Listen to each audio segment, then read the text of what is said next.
আলাইকুম ওয়ারাহমাতুল্লাহ। একটা জিনিস আমাকে খুব বিরক্ত করছে। কিছু আইডি বা পেজে দেখলাম রোহিঙ্গারা বিস্কুট দেওয়া বন্ধ করার পর থেকে বেশি কথা বলা শুরু করেছে, তাদের চুলকানি বেড়ে গেছে।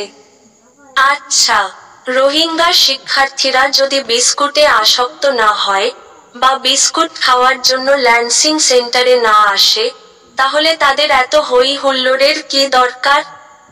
তারা একবারও তাদের মানবতাবোধ থেকে বলেনি যে বাঙালি তিরস্কারকারীরা দূর থেকে আসে বা তাদের জন্য খরচ অনেক বেশি।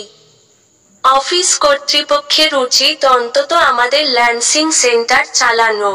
কোন সমস্যা হলে বা দাবি গৃহীত হলে কি হবে? আমরা এখন আর বাড়ি থেকে কাজ করছি না, বাড়িতে খাওয়ার জন্য এবং হাত শুকানোর জন্য স্কুলে যাই।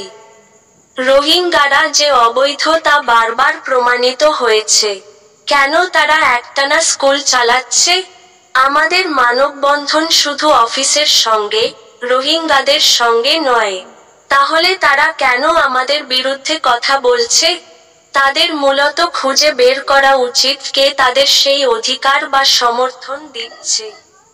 রোহিঙ্গা হোক বা বাঙালি হোক, তারা আমাদের সহকর্মী। আজ যদি তারা আমাদের এতটা সমর্থন দিত, তাহলে আমরা আরো বড় সমর্থন হিসেবে তাদের পাশে দাঁড়াতাম। আমি মনে করি আমাদের রোহিঙ্গা নির্যাতনকারীদের নিজেদের মতো করে ব্যাখ্যা করা উচিত। বিশৃঙ্খলার সৃষ্টিকারী তারা কারা? এতদিন তারা কোনো ইস্যু পাননি, এখন শুধু বিস্কুট দিয়ে বাড়াবাড়ি করছেন। তার মানে তারা চায় আমরা বাঙালিরা যেন ক্যাম্পে না থাকি বা তাদের সঙ্গে কাজ না করি। আমাদের এই জগাখিচুড়ি ঠিক করা উচিত। চাকরি ছেড়ে দিলেই যে শুধু শিক্ষা কার্যক্রমে কাজ করতে হবে তা নয়। আমাদের আরও এগিয়ে যেতে হবে, প্রয়োজনে তাদের বিরুদ্ধেও একই ধরনের ব্যবস্থা নিতে হবে।